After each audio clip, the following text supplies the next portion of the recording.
성도 여러분 안녕하십니까?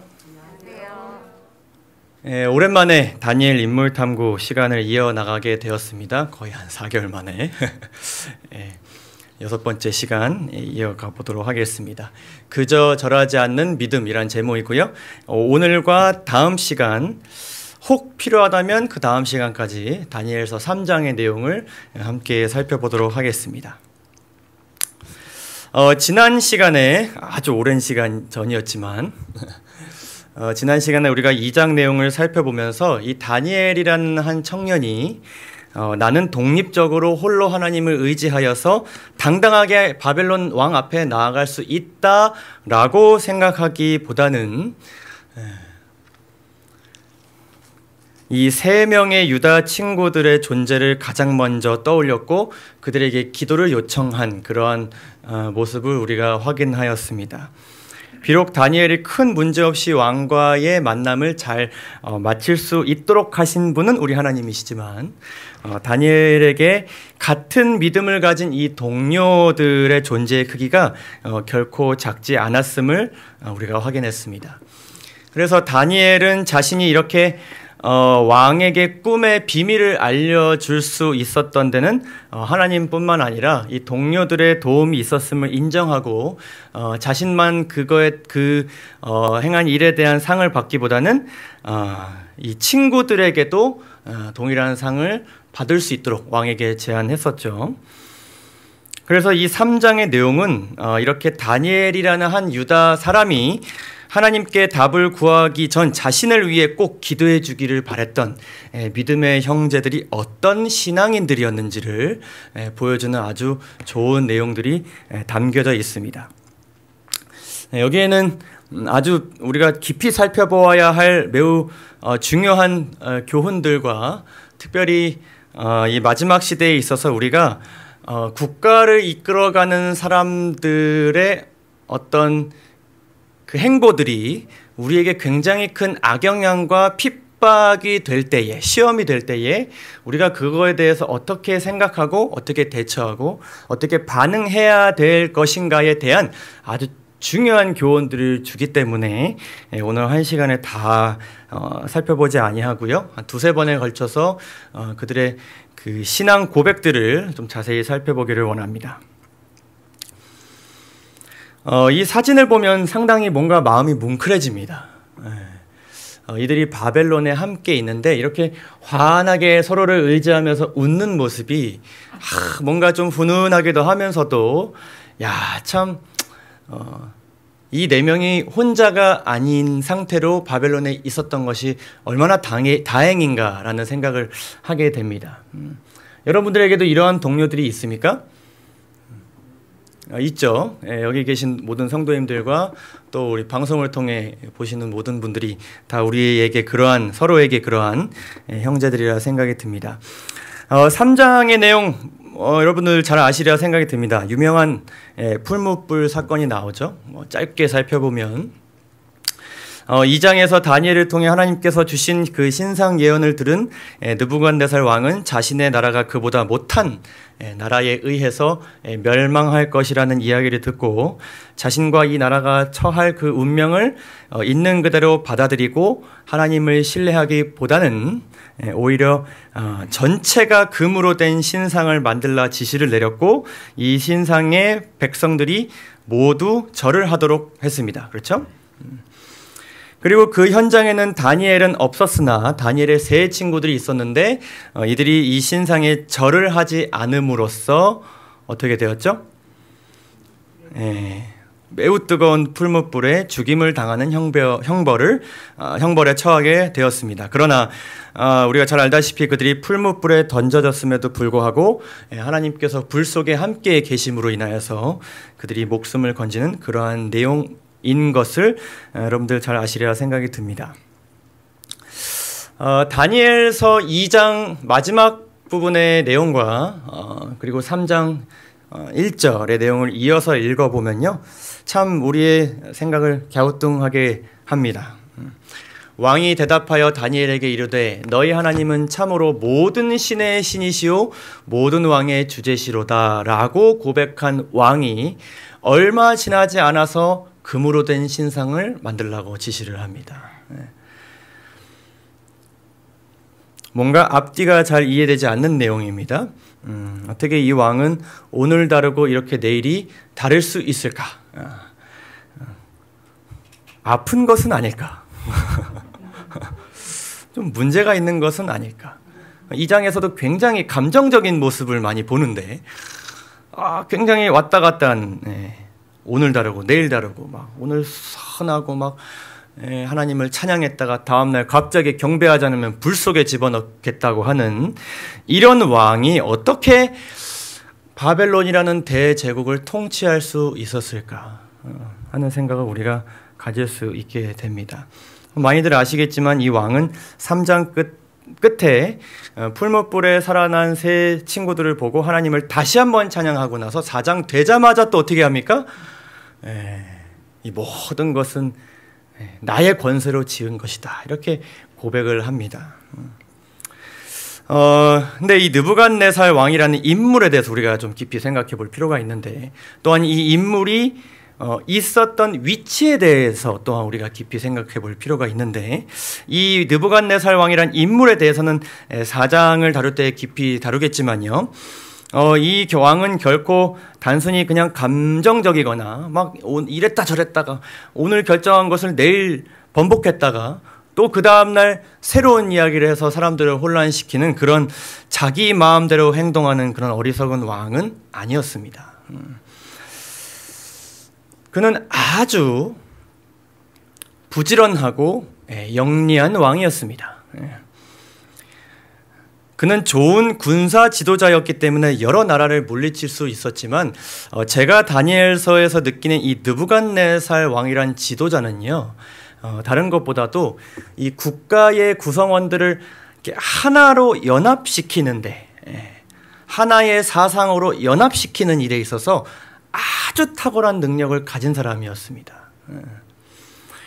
1장에 나오는 바벨론 그 동화 정책, 포로들에 대한 그 훈련 과정을 우리가 보게 되었을 때에 정말 그 다니엘과 같은 믿음이 아니라면 그 누구도 쉽게 그들이 의도한 바에서 벗어나기 굉장히 힘든 아주 빈틈없는 정책을 그가 합니다. 그 포로들이 바벨론으로 들어오자마자 그냥 숨 쉴 틈도 없이 바벨론이 어떤 나라구나라는 것을 파악하기도 전에 그는 아주 발빠르게 그것을 진행하였습니다.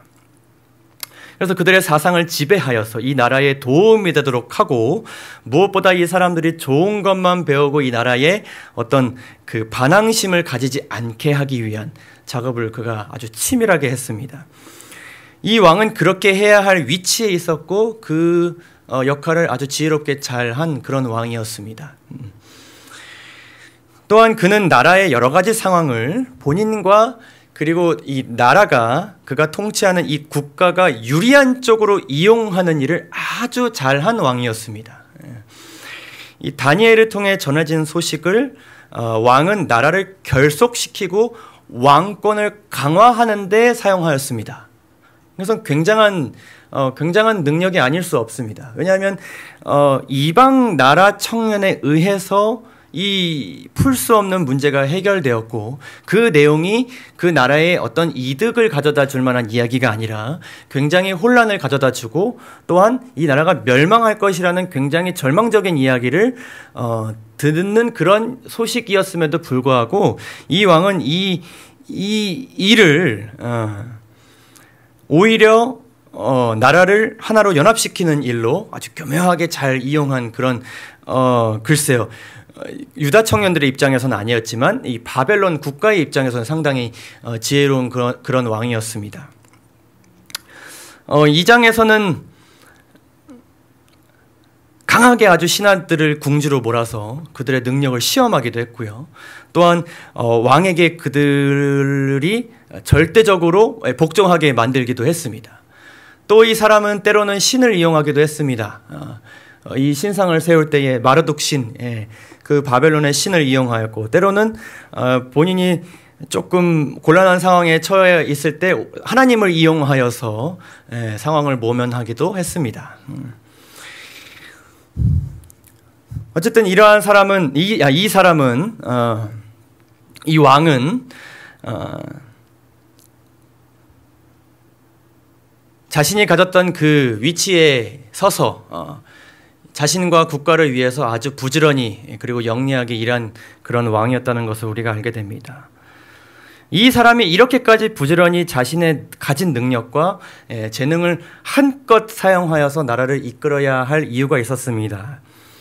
이 바벨론이란 나라는 바벨론 나라 체제의 질서를 다진 아주 유명한 그 함무라비 법전을 만든 함무라비 왕이 있었던 이래로 이 왕이 BC 1700년대에 바벨론을 다스렸는데 느부갓네살 왕은 BC 한 600년대에 이 바벨론을 다스렸죠. 그러니까 거의 1000년의 기간 동안 이 나라가 아주 주변 나라들의 공격을 많이 받았습니다.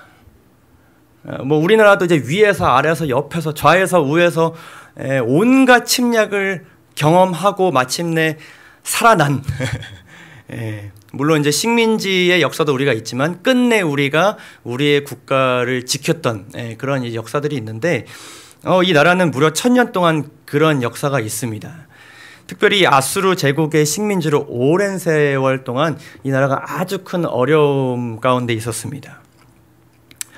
그러나 이 나라는 군대 전체가 아수르에게 전멸하고 많은 것을 약탈당하는 그러한 역사가 있었음에도 불구하고 쉽게 이 아수르의 완전한 속국이 되지 않고 오히려 이 아수르를 멸망의 길로 이끌고 완전한 독립국가가 되었습니다. 그 일은 이 느부갓네살 왕의 아버지인 나보폴라살이라는 왕이 그 일을 하였는데 그 나보폴라살에 이어서 왕이 된 아들 이 느부갓네살 왕이 그저 독립국가에 불과했던 이 나라를 전 세계를 호령하는 대제국으로 성장시킨 것입니다. 우리나라가 이제 아주 대제국이 된 적은 없지만 그래도 우리 나라 국민들이 대다수 존경하고 인정하는 뭐 광개토대왕이나 혹은 뭐 세종대왕 같은 그런 인물인 것이죠. 그래서 이러한 역사를 이끌어간 이 느부갓네살 왕에게는 굉장한 자부심과 또 동시에 현재 나라의 모습을 계속 잘 유지해야 된다는 엄청난 책임감이 그에게 있었을 것입니다. 또한 바벨론은 군주제였습니다. 이 군주제라는 것은 국가의 최고 권력을 가진 군주가 국가의 중요한 일을 결정하고 시행해야만 했습니다. 그래서 그 함무라비 법전을 만들었던 그 함무라비 왕은 그 나라의 법을 만드는 데 있어서 뭐 헌법, 형법, 뭐 민법, 가정법 그 모든 법을 만드는데 이 왕이 다 관여하였습니다. 그래서 이러한 이 바벨론의 질서를 따라서 느부갓네살 왕은 그 나라의 그 모든 살림살이를 아주 알뜰살뜰 챙겨야 하는 그러한 위치에 있었습니다. 그런데 이 나라의 부피가 아주 상당히 커지고 지도자로서 신경 써야 할 분야 범위가 어마어마하게 넓어진 것입니다. 그래서 이 사람은 굉장히 정신을 똑바로 차려야 할 그러한 위치에 있었고 우리가 생각하는 것보다 훨씬 이 사람은 뭐 그냥 이렇게 저렇게 그냥 하다 보니 잘 되었으니까 그냥 권세를 누리자, 먹고 마시자, 하고 싶은 대로 하자 이렇게 할 수 있는 위치에 있었던 사람은 절대로 아니었습니다. 선지자 왕을 보게 되면 이 느부갓네살 왕이 2장의 일을 통하여서 한동안 하나님께 대한 경외심으로 감동되었다고 그렇게 기록하고 있습니다. 분명히 그 일은 작은 일이 아니었고 보통 일이 아니었지만 이 일을 통하여서 그 마음 가운데 여러 가지 생각을 하게 할 만한 그러한 일이었으면 분명합니다. 그러나 그의 마음에 큰 감동이 있다고 하여서 그가 있었던 그 위치는 자기 홀로 그 감동된 마음을 따라서 뭔가를 크게 결정하기에는 굉장히 큰 역경과 시험과 또 흔들림이 있었으리라 생각이 듭니다. 혹 만약에 이 사람이 큰 결단을 내리고자 하였다고 할지라도 그렇다고 그는 혼자 나라를 통치하는 것이 절대로 아니었습니다. 주변에는 신하들이 있었고 그가 허튼 생각을 하지 않도록 끊임없이 아첨하고 끊임없이 그를 독려하고 그를 부추기는 그런 신하들이 있었습니다. 영감의 글을 보게 되면요, 그 나라의 박사들은 그가 우상 숭배로 돌아온 것을 그가 조금 흔들렸지만 다시 바벨론의 입장에서 정신을 다잡고 바벨론이 원래 가던 길로 가야겠다라는 마음을 먹었을 때에 그 마음을 이용하여서 왕이 꿈에 본 우상과 비슷한 우상을 만들어 그의 나라를 대표하는 것으로 해석된 금머리를 모든 사람이 바라볼 수 있는 곳에 세울 것을 제의하였습니다. 그렇게 했을 때에 왕의 마음 가운데 하나님에 대한 경외심이 있었을지라도 그들의 이야기를 더 따르게 되었고, 분명 거기에는 사단의 역사가 있었으리라 생각이 듭니다. 그래서 이 바벨론의 입장에서 상당히 합리적이고 적절하고 어쩌면 필요한 그런 선택을 3장에서 내렸던 것 같습니다. 자, 이 느부갓네살 왕은 여러분들 생각하시기에 진보입니까? 보수입니까?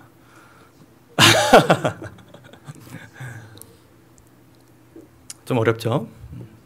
그러면 이 사람은 친유다 성향입니까? 아니면 반유다 성향입니까?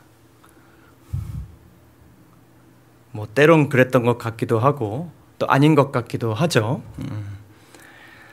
사실 이 바벨론 왕이 유다의 신을 높였다고 하여서 그가 그 유다 나라를 짓밟고 잔인하게 사람들을 말살시킨 유다의 원수라는 사실은 변함이 없습니다. 그는 그저 여러 위기나 문제들을 기회로 활용할 뿐이었고, 소수의 유다인들의 뛰어난 재능과 그리고 인품과 신앙심은 그저 적당한 때에 활용할 만한 도구에 불과했습니다. 4장을 다룰 때 이야기하겠지만 하나님께서는 어쩌면요, 그래서 그가 바벨론의 왕의 위치에서는 도저히 그의 마음속에 들려지는 성령 하나님의 음성을 따라갈 수 없다고 판단하셔서 그를 구원하시기 위해 왕의 자리에서 내려올 수밖에 없는 상태로 만드셨을지도 모릅니다. 그 자리는 그 마음 가운데 큰 감동이 있다고 하여서 함부로 무언가를 결정하기에는 너무나도 주변에 이리들이 많고, 그렇죠? 사단의 가장 큰 보호 대상이며 가장 큰 시험을 받을 수 있는 그러한 위치에 그가 있었다는 것을 우리가 기억할 필요가 있습니다. 그래서 이 왕과 신하들은 바벨론의 입장에서 가장 합리적인 필요한 그런 선택을 하였지만요, 결과적으로 그 선택은 이 유다인들에게는 아주 치명적인 시험이 되었습니다. 2장에서 우리가 보게 되면 큰 문제가 발생했습니다. 근데 큰 문제가 발생했는데 그 문제를 해결할 수 있는 유일한 사람이 하나님의 종이었을 때에는 그 종과 하나님이 칭송을 받았습니다. 유일한 사람이, 문제를 해결할 수 있는 능력이 있는 사람이 유일하게 하나님의 사람이었을 때는 그러했습니다.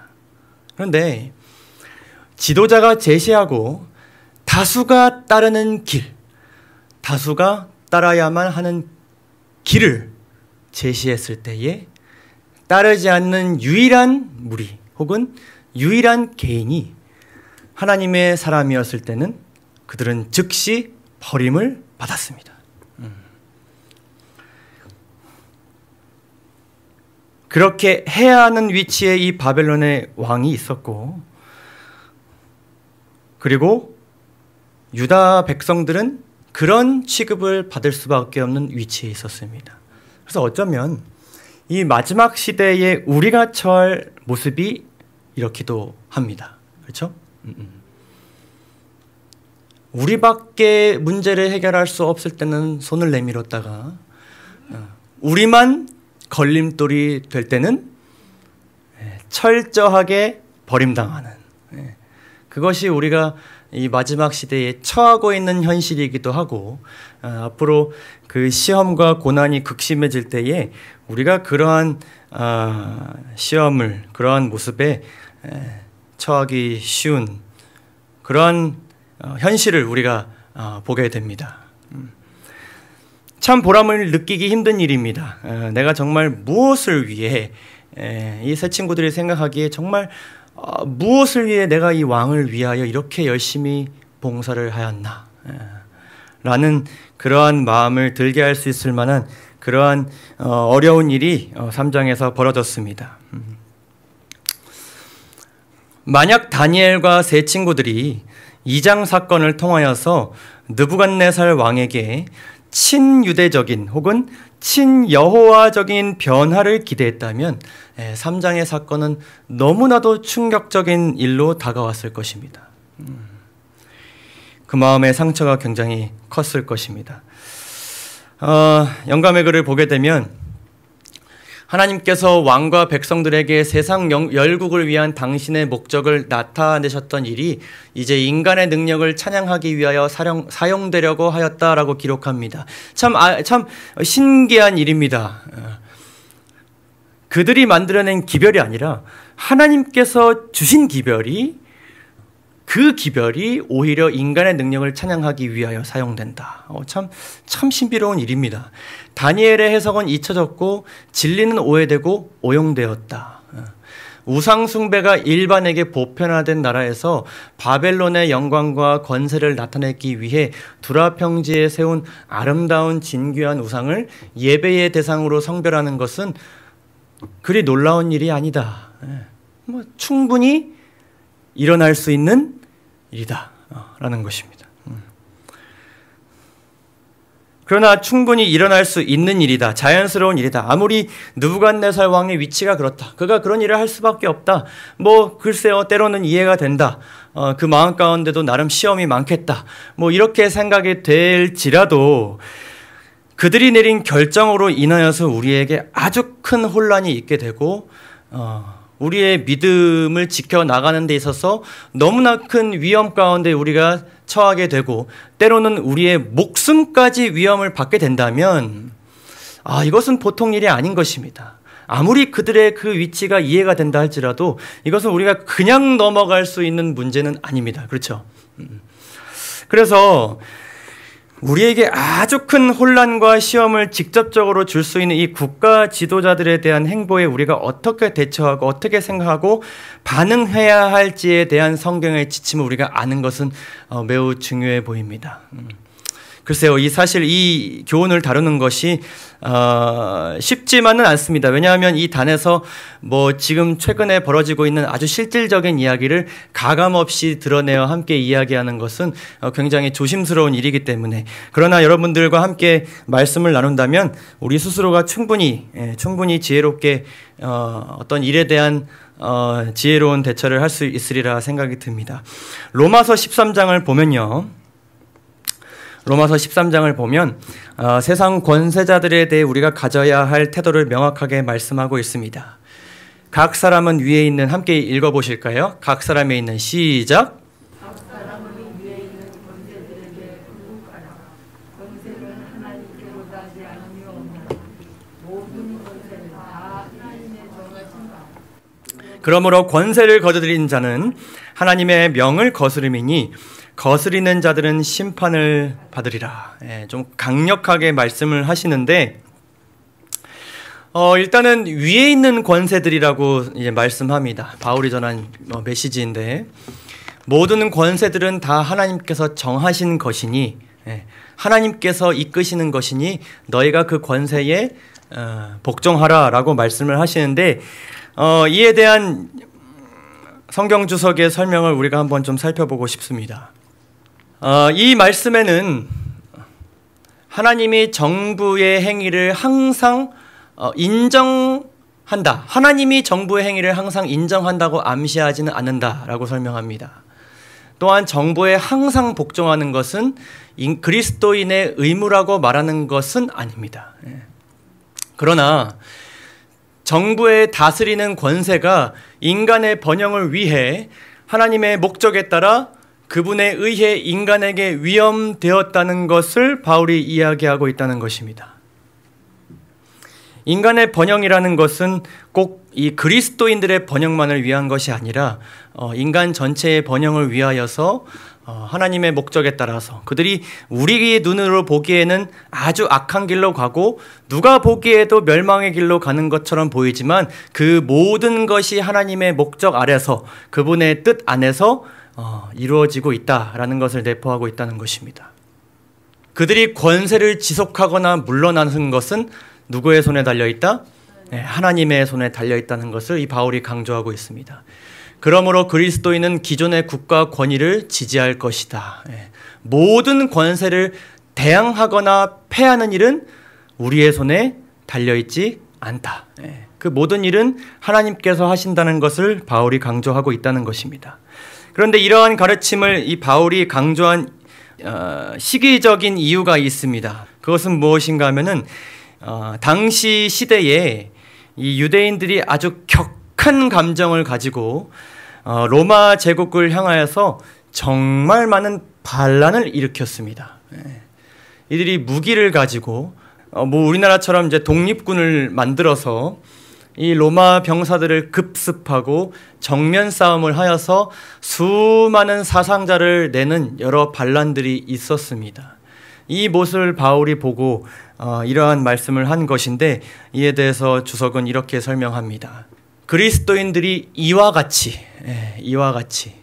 불복종의 정신을 나타낸다면 초기 그리스도인들에게 도움이 되었던 로마 정부의 보호를 받지 못하게 되었을 것이다. 이 설명은 무엇인가 하면은 우리도 그들이 만든 질서와 제도가 필요한 때가 있다는 것입니다.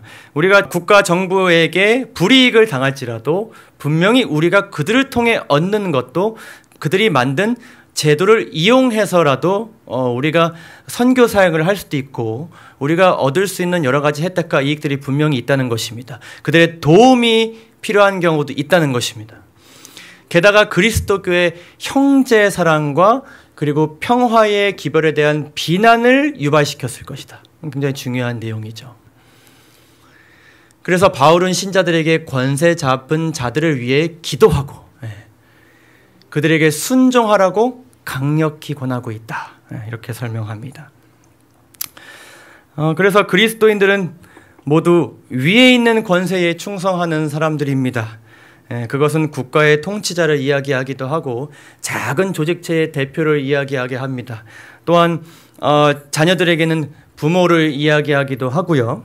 어쨌든 우리는 위에 있는 권세에 충성하는 것이 우리가 그리스도인으로서 해야 할 마땅한 의무라는 것을 우리가 기억해야 할 것입니다.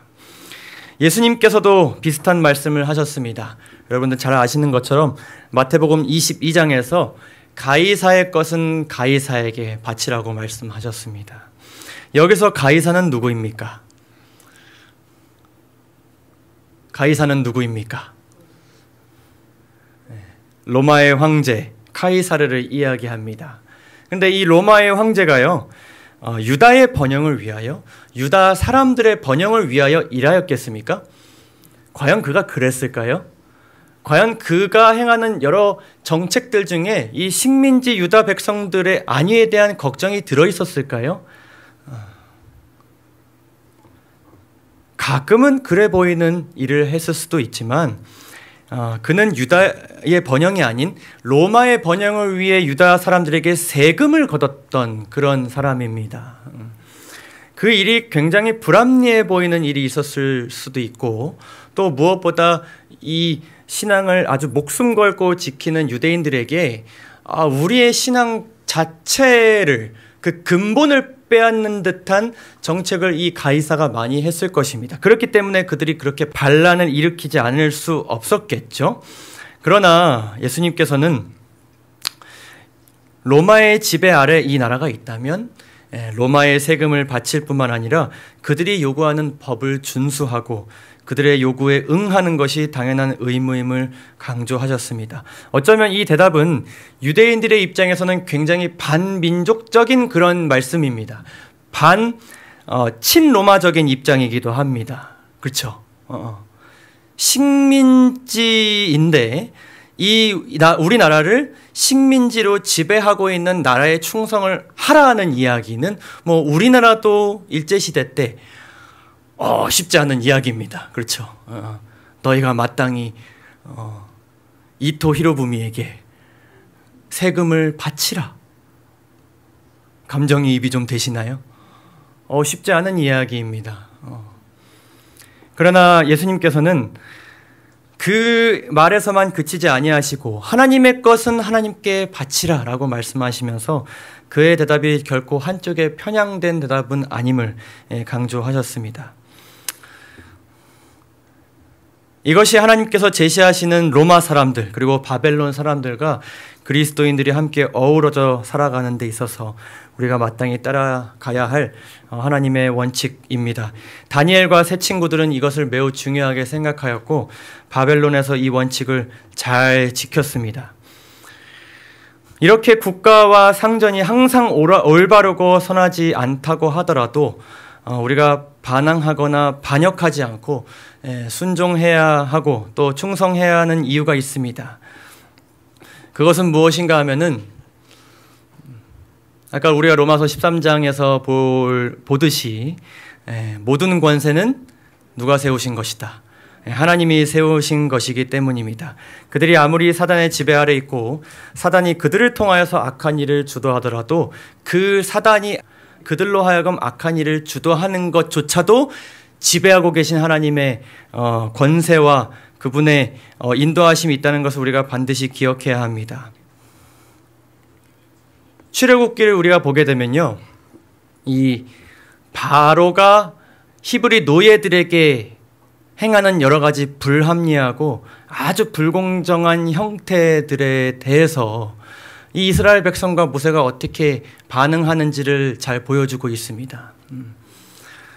아주 이해 안 되는 이유, 아주 꼬투리 탁 잡아가지고 이를 몇 배로 더 부과하고 말이죠. 그래서 그들이 우리가 하나님께서 주신 이 원칙을 지킬 필요가 있는가? 그것이 우리에게 무슨 유익을 가져다 주는가? 불이익을 더 많이 가져다 주는데 우리가 당신의 말을, 모세의 말을 따를 필요가 있습니까? 라고 굉장히 격하게 물어보았습니다. 왜냐하면 그 일을 통하여서 그들이 당장 너무나 또 극심한 시험 가운데 그들이 있었기 때문입니다. 그러나 그들이 그래도 모세를 통해 전해지는 그 하나님의 말씀에 그저 순종했을 때에, 따라갔을 때에 결과적으로 어떻게 되었습니까? 결국에는 하나님의 지배 안에서 그들이 모두 구원함을 받게 되었죠. 사단이 행하는 모든 일들은 오히려 하나님의 일을 촉진시킬 뿐입니다. 유다와 제자들의 배반, 예수님을 팔아넘겨서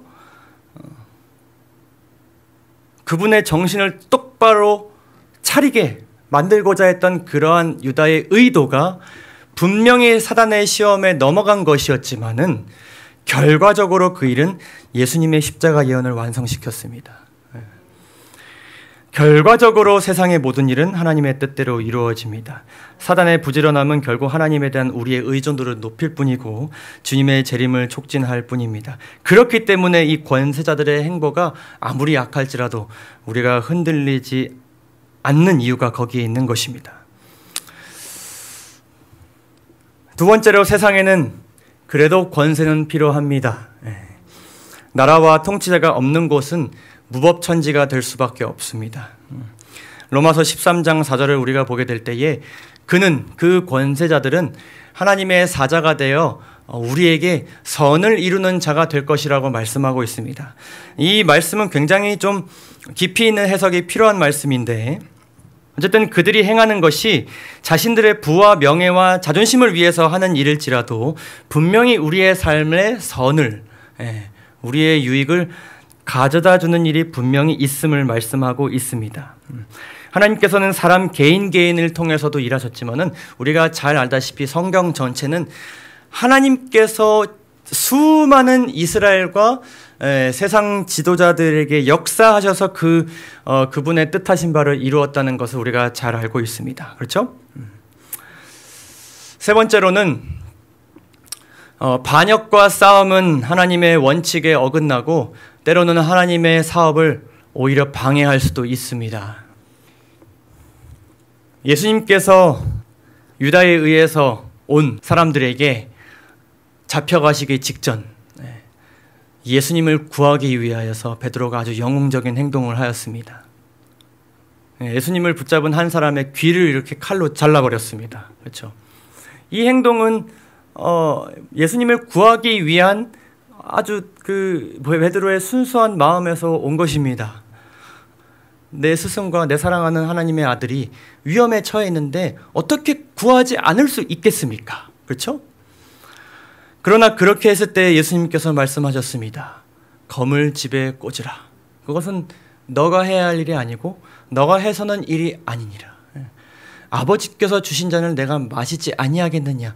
아버지께서 나에게 명령하신 일을 내가 행하고 있는 중이니 너 방해하지 말아라 말씀하고 계십니다. 빌라도가 예수님을 잡아서 질문합니다. 너 무엇을 꾸미고 있는 것이냐? 당신은 무엇을 하고 싶은 거니? 당신이 지금 이 일을 통해서 의도하는 것이 무엇이냐? 혹 사람을 선동하는 것은 아니냐? 혹은 당신이 숨기고 있는 어떤 군사들이 있는 것은 아니냐? 여러 가지 질문들을 했을 때 예수님께서 이렇게 말씀하셨습니다. 내 나라는 이 세상에 속한 것이 아니라 만일, 아주 중요한 말씀입니다. 만일 내 나라가 이 세상에 속한 것이라면, 내가 이 세상에 속한 나라를 통치하려고 했던 것이라면요, 나는 내 종들로 하여금 당신과 싸워서 나로 유대인들에게 넘기우지 않게 하였을 것입니다 라고 말씀합니다. 예수님이 붙잡히시고 고난당하신 그 일은 그를 너무나도 사랑하는 그리스도인들에게 싸워서 그를 구출해야 할 이유를 분명히 주었을 것입니다. 그러나 예수님께서는 그렇게 하지 않기를 바라셨습니다. 싸움은 예수님과 그분의 백성들이 살아가는 방법이 아니고 이 일은 오히려 지금 예수님께서 하고자 하시는 일을 방해할 뿐입니다. 만약에 누군가가 정말 영웅적인 마음이 들어서 예수님을, 그 옥에 갇힌 예수님을 구해서 어디로 숨겨버렸더라면 그것은 십자가의 사역을 방해하는 일이 되었을 수 있죠. 예수님은 그러지 않기를 바라셨습니다. 모든 일이 잘못되어 가는 듯 해도요, 그것은 하나님께서 이루고 계신 일이라는 것을 우리가 마음 가운데 꼭 기억하시기를 간절히 바랍니다. 이 사실을 통하여서 여러분 마음 가운데 평안을 찾으시기를 바랍니다. 하나님께서 우리에게 원칙을 지키기를 바라시면서 또 반드시 우리가 타협하지 말아야 할 또 두 가지 원칙을 우리에게 주십니다. 그냥 그렇다고 해서 하라는 대로 다 하라고 하시지는 않으셨습니다. 분명한 또 우리가 기억해야 할 원칙을 우리에게 주셨습니다. 첫째로는 그리스도인의 최대 존재 목적과 목표인 선교 사역, 천국 복음을 전파하여서 영혼을 구원하는 일에 대해서는 우리가 절대로 타협할 수 없습니다. 그렇죠? 그것이 예수님께서 교회에 주신 마지막 명령이고 우리에게 주시는 명령, 남은 자손에게서 기대하는 최고의 특권이자 우리의 사명입니다. 그렇죠? 지도자들이 행하는 여러 가지 정책들이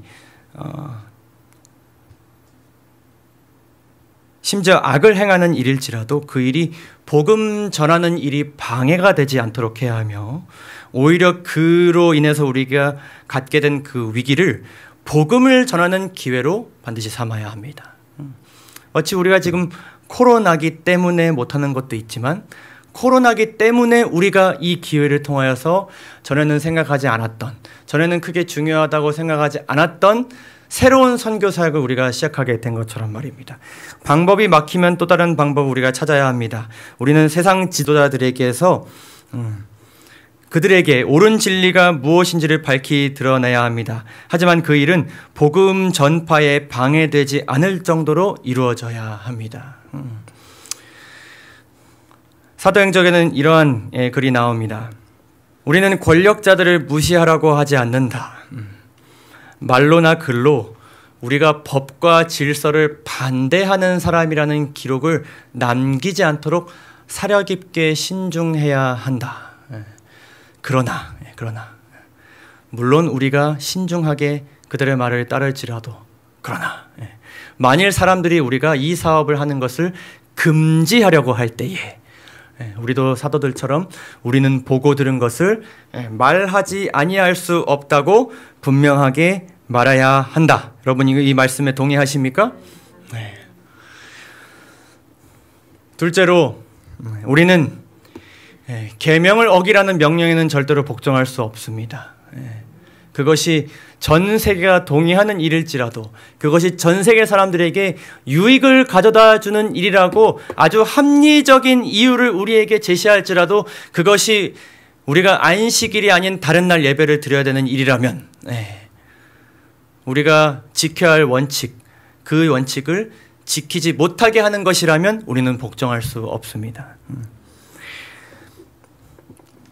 그리스도인이 권세자들에게 복종하는 것은 하나님의 말씀 안에서 이루어져야 합니다.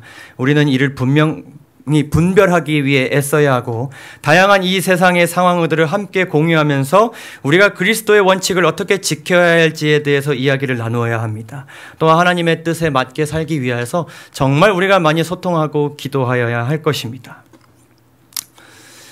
다니엘의 세 친구들은 자신의 할 일을 열심히 최선을 다해하고 이 신상이 세워진 곳에 와서 그저 절하지 않고 묵묵히 서 있었습니다. 어떠한 논쟁보다, 어떠한 외침보다 그들이 그렇게 할 수 있는 위치에 있었을지라도 그는 조용히 한 곳에서 절하지 않고 서 있었습니다.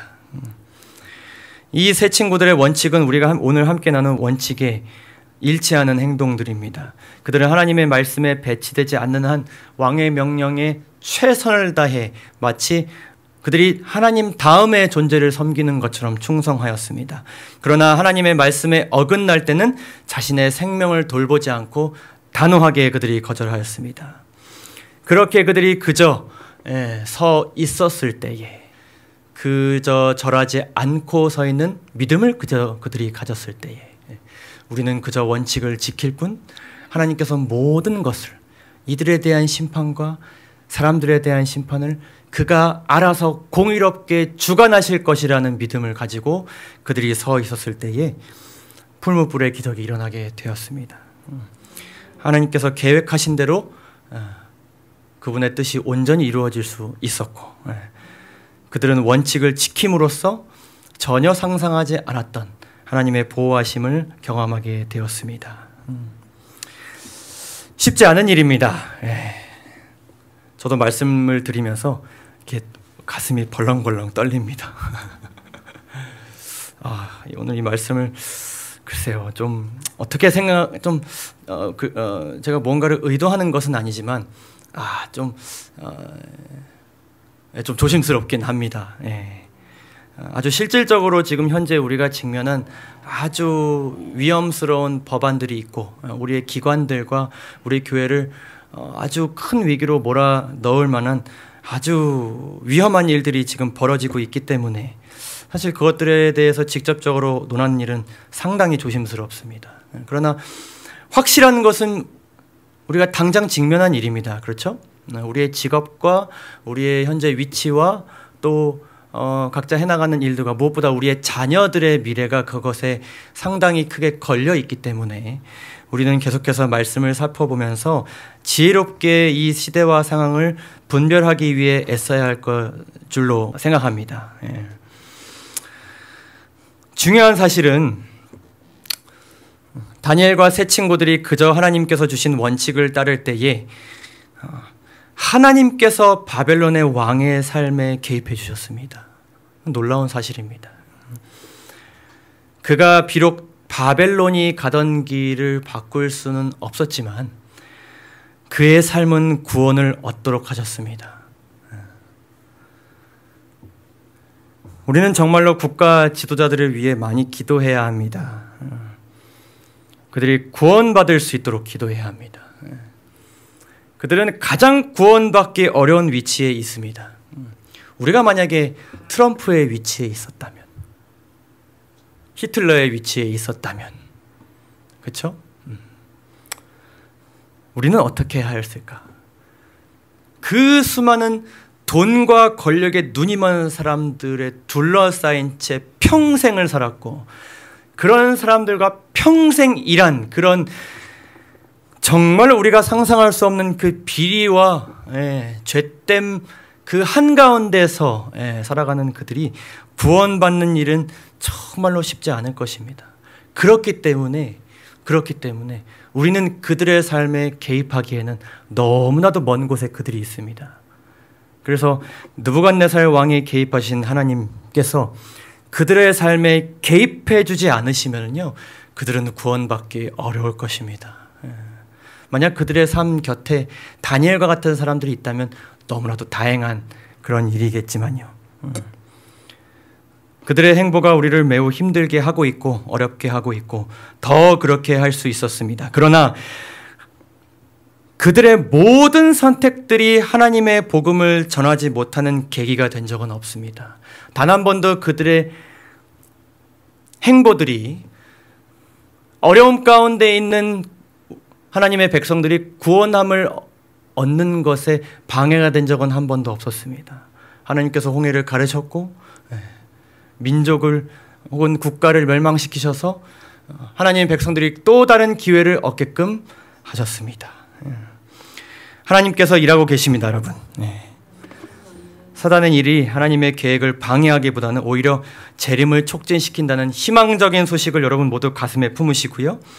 세상 앞에 그저 주어진 일에 우리가 최선을 다하고 그저 절하지 않고 서 있는 믿음을 가지고 살아가는 데 있어서 우리 성령 하나님께서 많은 은혜와 능력을 더하여 주실 것을 믿고 이를 위해 함께 열심히 기도하면 좋겠습니다. 오늘 말씀은 이것으로 마치도록 하겠습니다. 감사합니다.